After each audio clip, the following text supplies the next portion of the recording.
Shalom Yasharala. We're observing Purim.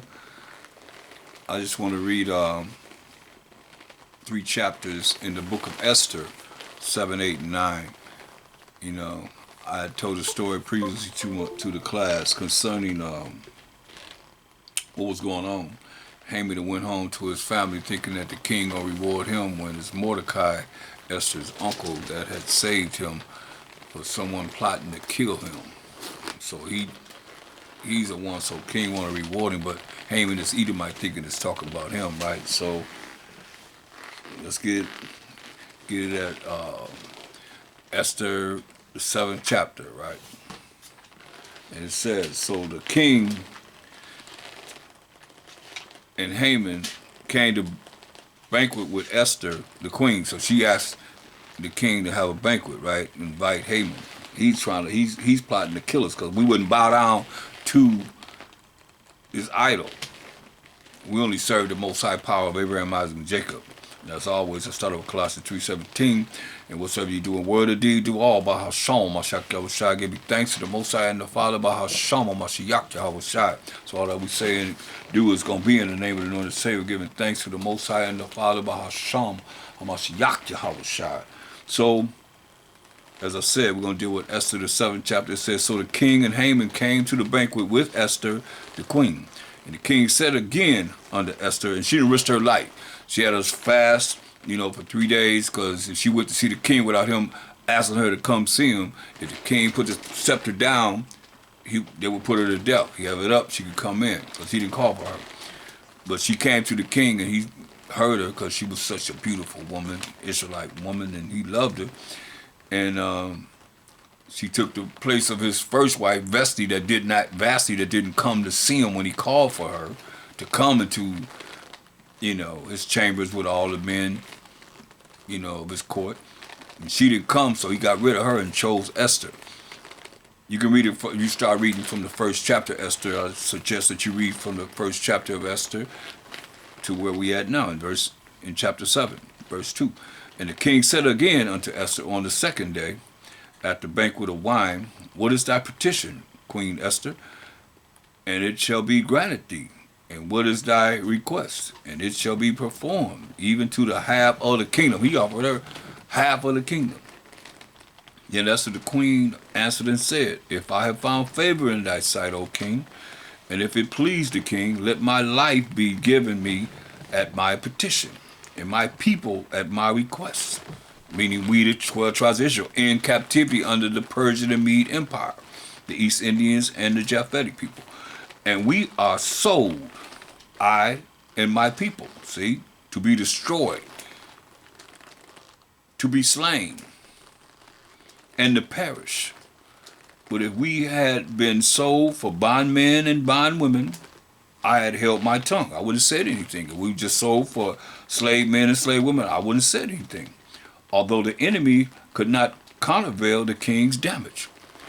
Then the king Ahasuerus answered and said unto Esther, the queen, who is he?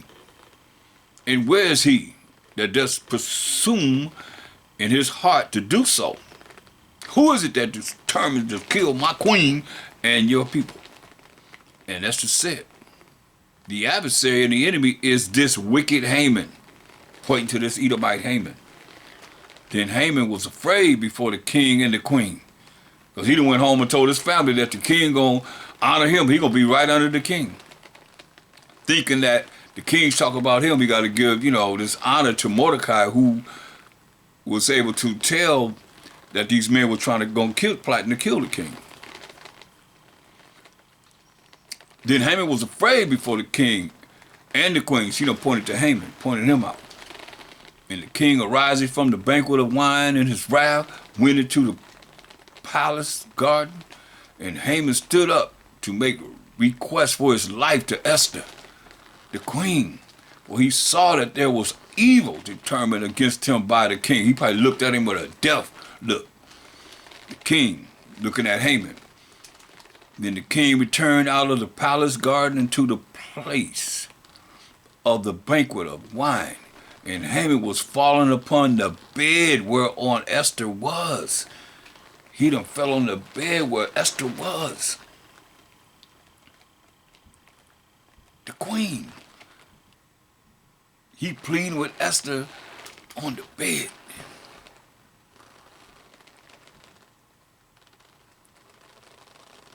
Then said the king, will ye force the queen also before me in the house? You gonna try and rape my woman in front of me in my house? He'd have lost it. As the word went out of the king's mouth, they covered Haman's face, covered him up, covered his face. And Habanah, one of the chamberlains, said before the king, behold, also the gallows 50 cubits high. These are the wooden structures that they build to hang people on. Behold, also the gallows 50 cubits high, which Haman had made for Mordecai, thinking he gonna kill Mordecai because Mordecai wouldn't bow down to the statue, who had spoken good for the king, standeth in the house of Haman. Then the king said, hang him thereon. So they hanged Haman on the gallows that he had prepared for Mordecai. This is Esther's uncle that raised her. Then was the king's wrath pacified. So they hung him. Chapter 8. On that day did the king Ahasuerus give the house of Haman, the Jews' enemy, unto Esther, the queen.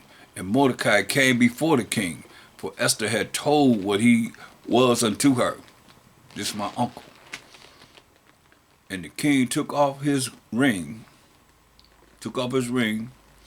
which he had taken from Haman, and gave it unto Mordecai. And Esther set Mordecai over the house of Haman. And Esther spake yet again before the king, and fell down at his feet, and besought him with tears to put away the mischief of Haman the Agagite, and his device that he had devised against the Jews. Then the king held out this golden scepter toward Esther. So Esther arose and stood before the king. Mind you, he hold it out and it's up, she could speak. He hold it down, they'll put her to death. That's why she fell down, in a humility form of fashion to allow him to know this is so serious. And said, if it please the king, and if I have found favor in his sight, and the thing seem right before the king, and I be pleasing in his eyes, let it be written to reverse the letters devised by Haman, the son of Hammedatha, the Agagite, which he wrote to destroy the Jews, which are in all the king's provinces, 127 provinces that we were scattered in the Persian and Mede Empire. It was a decree that went out on the 14th day of the 12th month that we honoring, that the nation was gonna put us to death. So she asked the king to reverse that decree, that everybody would come against us to put us to death. For how can I endure to see the evil that shall come unto my people, who are the Israelites? Or how can I endure to see the destruction of my kindred? Then the king Ahasuerus said unto Esther, the queen, and to Mordecai, the Jew, behold, I have given Esther the house of Haman, and him they have hanged upon the gallows, because he laid his hands upon the Jews.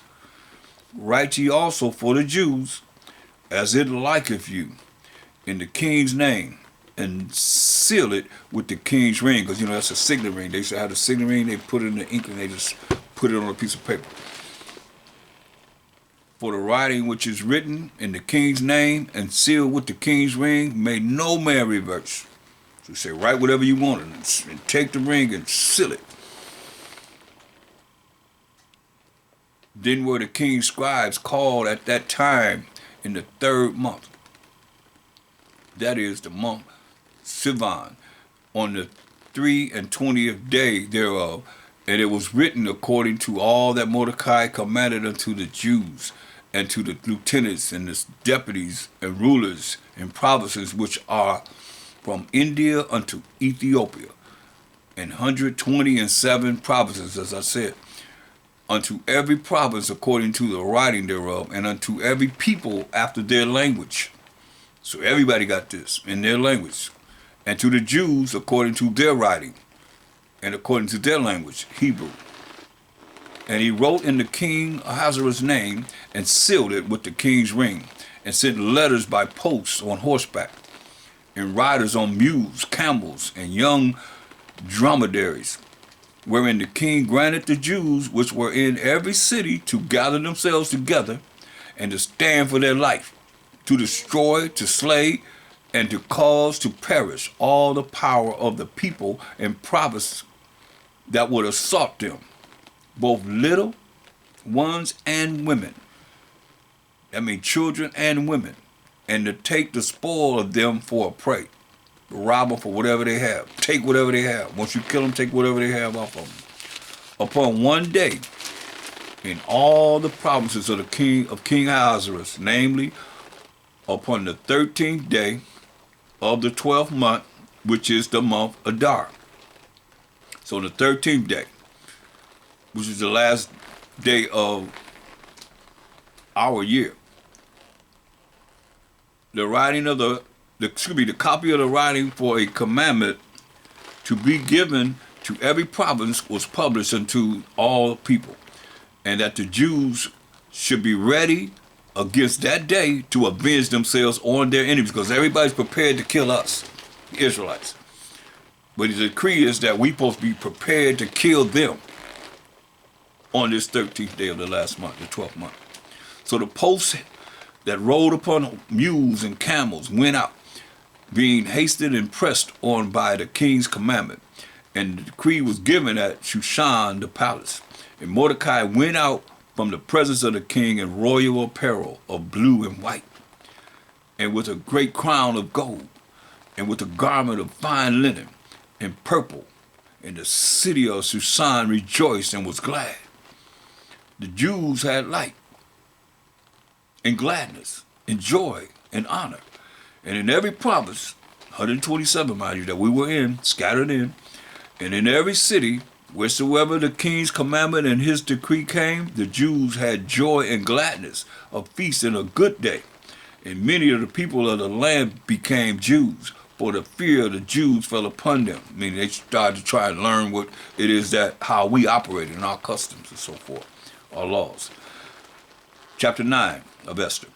Now in the 12th month, that is the month Adar, on the 13th day of the same, when the king's commandment and his decree drew near to be put in execution, in the day that the enemies of the Jews hoped to have power over them. You hear that? These nations are enemies. Once that decree went out to kill us, they was ready to kill us. Though it was turned to the contrary, that the Jews had ruled over them that hated them, the Jews gathered themselves together in their cities throughout all the provinces of King Ahasuerus, 127, to lay hand on such as sought their hurt, and no man could withstand them. For the fear of them fell upon all people, and all the rulers of the provinces, and the lieutenants, and the deputies, and the officers of the king helped the Jews. So we got all his armies helping us, because the fear of Mordecai fell upon them. But Mordecai was great in the king's house. Remember I told you he gave the king the information that these cats was trying to kill him. So the king said he gonna reward Mordecai, but Haman thought it was him. For Mordecai was great in the king's house, and his fame went out throughout all the provinces, where this man Mordecai waxed greater and greater. Thus the Jews smote all their enemies with the stroke of the sword, and slaughter and destruction, and did what they would unto those that hated them. And in Shushan, the palace, the Jews slew and destroyed 500 men. Okay, that's 500 men. And Harshadatha and Dalphon and Aspatha and Poratha and Adelia and Aradatha, and Parmashta, and Arasa, and Erada, and Vajasada, the 10 sons of Haman, the son of Hammedatha, the enemy of the Jews, slew they. But on the spoil laid they not their hand, meaning they didn't take whatever they had that was of value. But the 10 sons of Haman, the son of Hammedatha, the enemy of the Jews, slew they, killed them. On that day, the number of those that were slain in Shushan, the palace, was brought before the king. And the king said unto Esther, the queen, the Jews have slain and destroyed 500 men in Shushan, the palace, and the 10 sons of Haman. What have they done in the rest of the king's provinces? Because you got 127. Now what is thy petition? And it shall be granted thee. So what do you want now? Whatever you want, it shall be granted to you. You shall have it. Or what is thy request further? And it shall be done. Then said Esther, if it please the king, let it be granted to the Jews which are in Shushan to do tomorrow also, according to this day's decree. And let Haman's 10 sons be hanged upon the gallows. They already dead. Put them on the gallows. Hang them on the gallows. That's what they had, prepared to hang Mordecai and the Israelites. And the king commanded it so to be done. And the decree was given at Shushan, and they hanged Haman's 10 sons. For the Jews that were in Shushan gathered themselves together on the 14th day. This is the next day. Remember, it told us on the 13th day, in verse 12 of the 12th month. Now this is the 14th day of the 12th month. 2 days, 13th and the 14th. For the Jews that were in Shushan gathered themselves together on the 14th day, also of the month Adar, and slew 300 men at Shushan. So that's 800 so far. But on the prey they laid not their hand. They ain't want nothing that they had. But the other Jews that were in the king's provinces gathered themselves together and stood for their lives. Remember, everybody thinking that it's a decree to kill us. So they stood for their lives and had rest from their enemies, and slew of their foes 75,000. 75,000. But they laid not their hands on their prey. They ain't getting none that they had.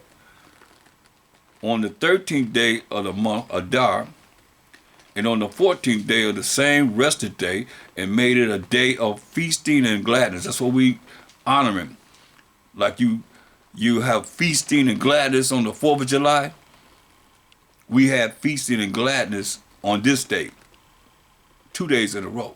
The 13th and the 14th of the 12th month.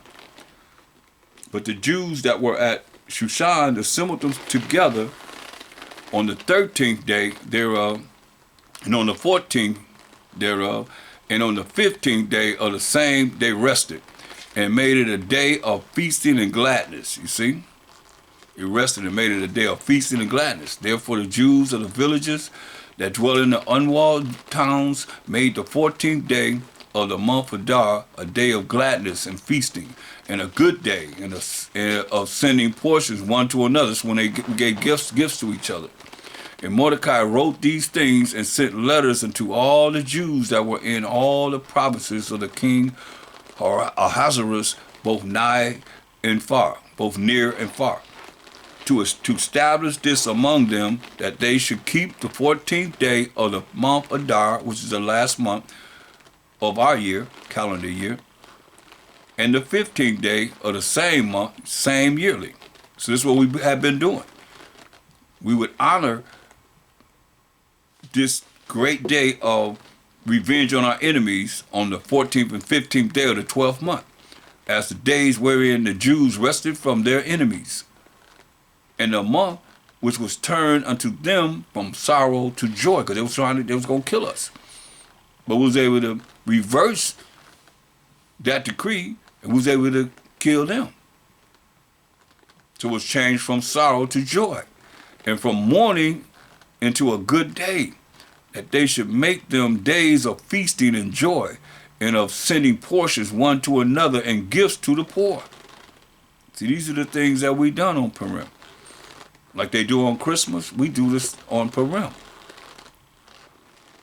But it's altogether different. Don't even combine in your mind anything about Christmas. That's wicked.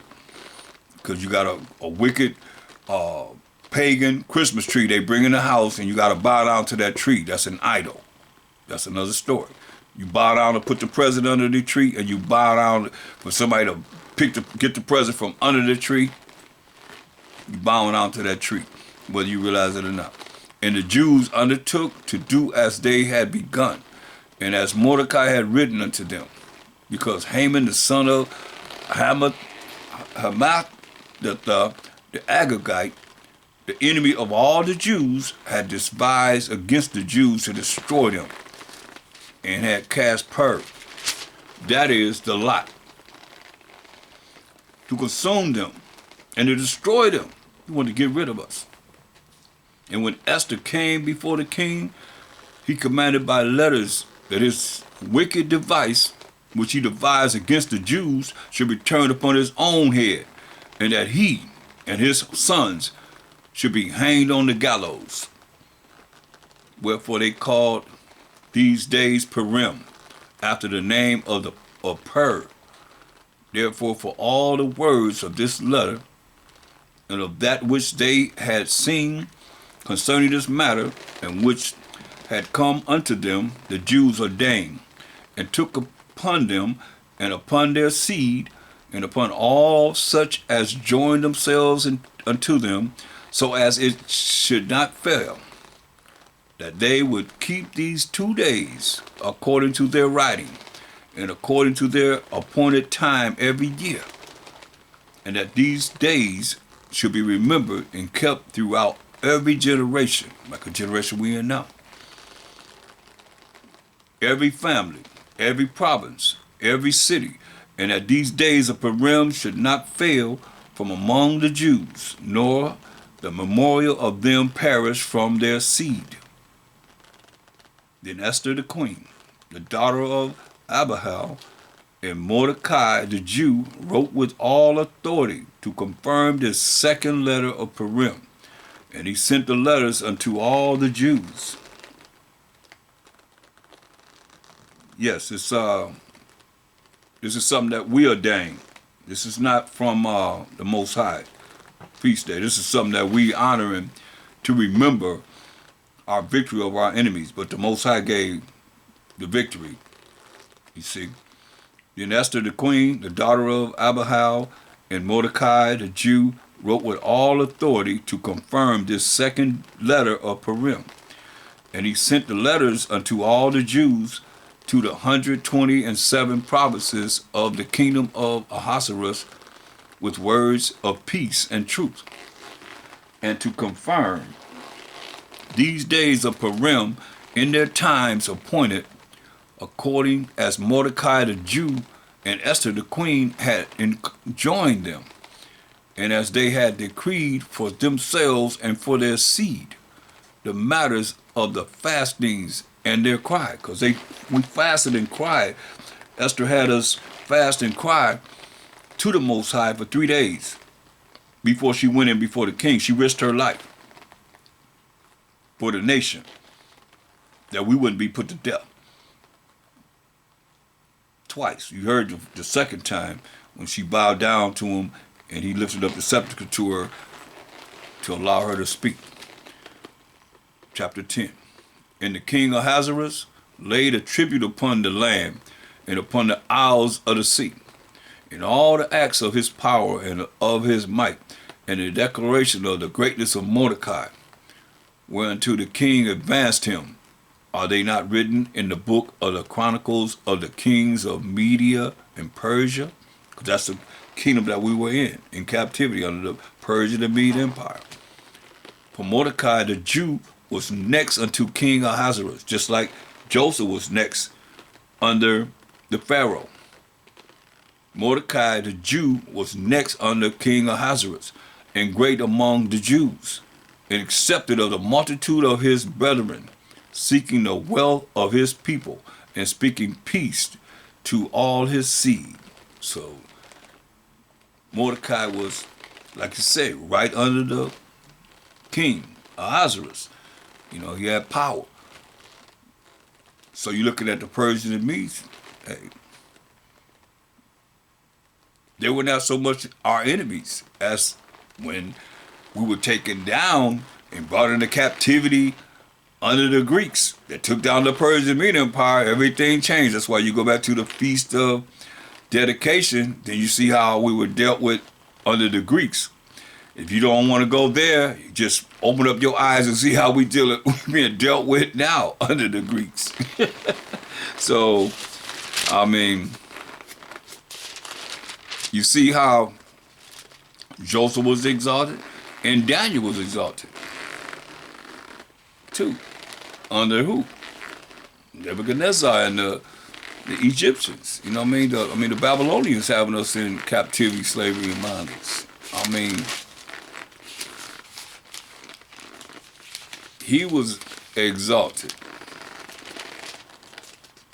And then, you know, Cyrus put out a decree for us to build the temple, that we could worship the Most High. Our power, not his power, but our power. And was able to build the temple. He said, hey, you gotta support. He made sure that everybody gave us tribute or money to build the temple. But when we came into the Greek Empire, that's why I say go back to the understanding of the time that even the Mashiach observed. You know, under the Romans, he observed Feast of Dedication. You can look it up.